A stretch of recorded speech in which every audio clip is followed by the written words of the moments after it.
नमस्कार। Super India news TV में आपका स्वागत है। मैं हूं राजेश आर्य। आइए देखते हैं आज का विशेष समाचार। भारत की उत्कृष्ट वैदिक संस्कृति एवं सभ्यता की गरिमामयी विरासत मध्यकाल के तमछान युग में विलुप्त प्राय हो गई थी।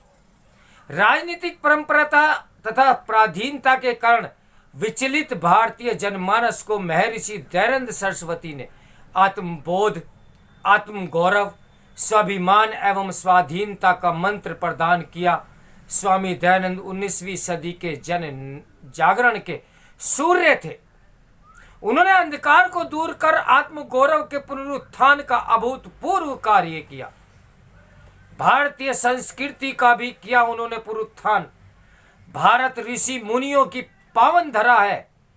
इसी पुण्य धर पर गुजरात के टंकारा प्रांत में फाल्गुनी मास के कृष्ण पक्ष की 10वीं तिथि को वर्ष 1824 में स्वामी दयानंद सरस्वती जी का जन्म हुआ।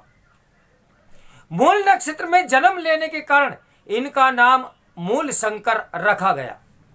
हमारे सनातनी कैलेंडर के अनुसार इस वर्ष 26 फरवरी शनिवार को इस महामानव की जन्म जयंती है।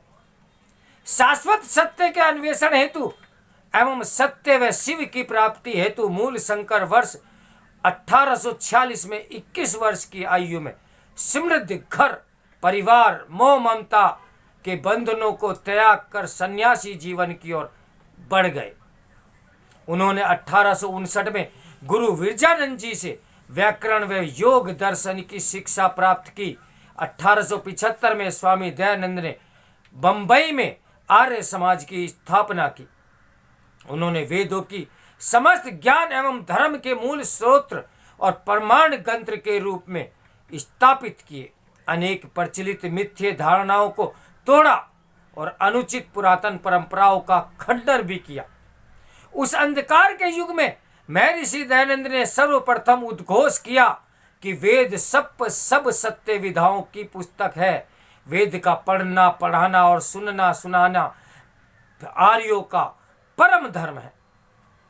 संपूर्ण भारतीय जनमानस को उन्होंने वेदों की ओर लौटने का आह्वान किया।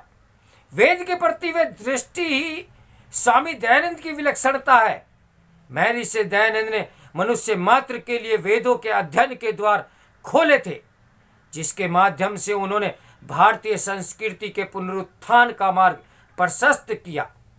स्वामी जी ने अपने शरीर का त्याग 30 अक्टूबर 1883 कार्तिक अमावस्या दीपावली को किया।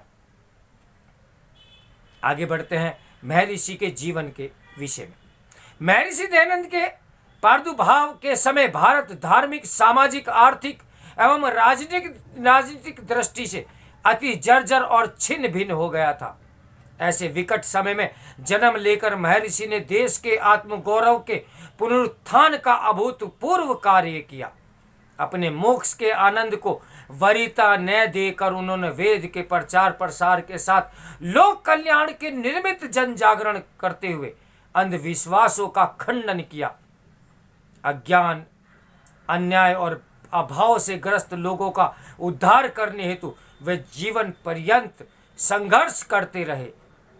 स्वामी दयानंद पहले ऐसे धर्माचार्य थे जिन्होंने धार्मिक विषयों को न केवल आस्था व श्रद्धा के आधार पर मानने से इनकार किया, बल्कि उन्होंने बुद्धि विवेक की कसौटी पर कसने के उपरांत ही मानने का सिद्धांत भी दिया। उन्होंने मनुष्यों को अपनी बुद्धि, विवेक शक्ति तथा चिंतन प्रणाली का उपयोग करने के लिए प्रेरित किया। दयानंद जी ने राष्ट्रवाद के सब प्रमुख सोपानों जैसे कि स्वदेश, स्वराज, स्वधर्म और स्वभाषा के उत्थान के लिए महत्वपूर्ण योगदान दिया। वे स्वराज के सर्वप्रथम उद्घोषक और संदेशवाहक थे। अंग्रेजों की दास्ता में अखंड डूबे देश में राष्ट्र गौरव, स्वाभिमान व स्वराज की भावना से युक्त राष्ट्रवादी विचारों को शुरुआत करने तथा उपदेशों, लेखों और अपने कृत्यों से निरंतर राष्ट्रवादी विचारों को पोषित करने के कारण महर्षि दयानंद आधुनिक भारत में राष्ट्रवाद के जनक माने जाते हैं। वर्ष 1875 में स्वामी दयानंद जी ने ही स्वराज का नारा दिया था, जिसे बाल गंगाधर तिलक ने आगे बढ़ाया। वीर सावरकर ने इस महामानव के विषय में लिखा था, स्वतंत्रता संग्राम के प्रथम योद्धा निर्भीक सन्यासी स्वामी दयानंद ही थे। बिखरे हुए तत्कालीन भारतवर्ष को स्वामी दयानंद ने एकता के सूत्र में पिरोने का जो कार्य किया था, गुजराती पृष्ठभूमि होने के बावजूद उन्होंने आर्य भाषा हिंदी को राष्ट्र की भाषा बनाने का प्रयास किया।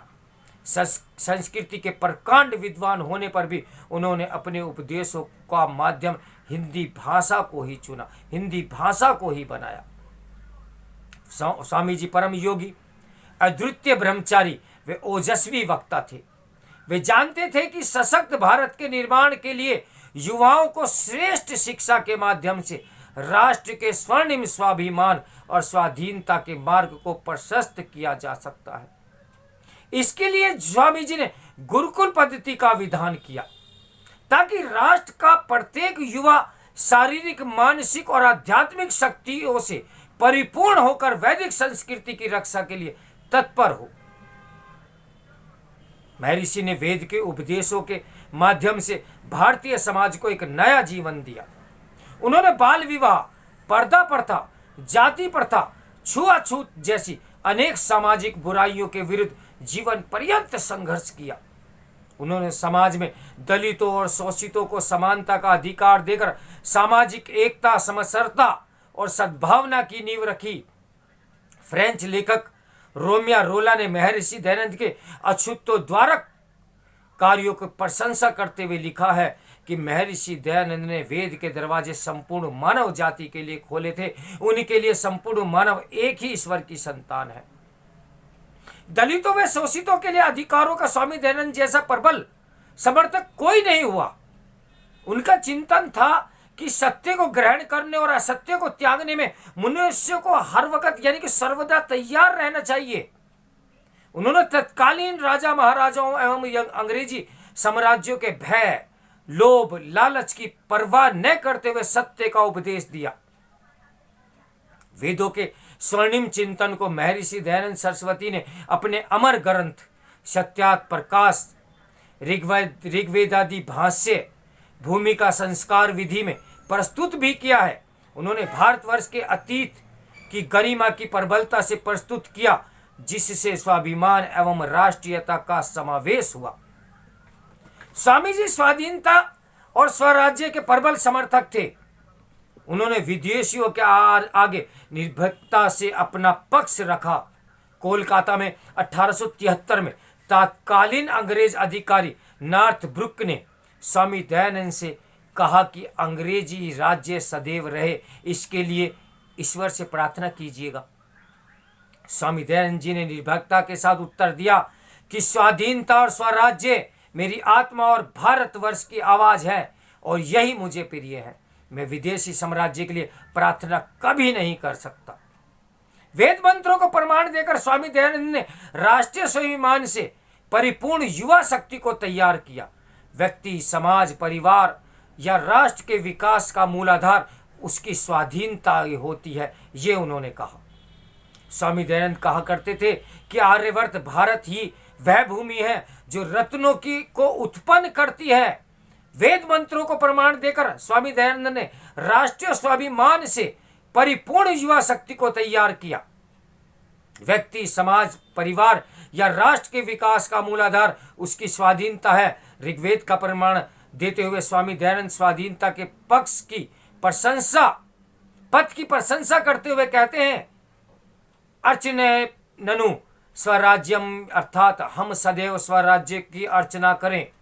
महर्षि अरविंद घोष ने स्वीकार किया था कि वैदिक ग्रंथों के उद्धार के कार्य के माध्यम से स्वामी जी ने भारतवर्ष के आध्यात्मिक स्वाभिमान को जागृत किया है।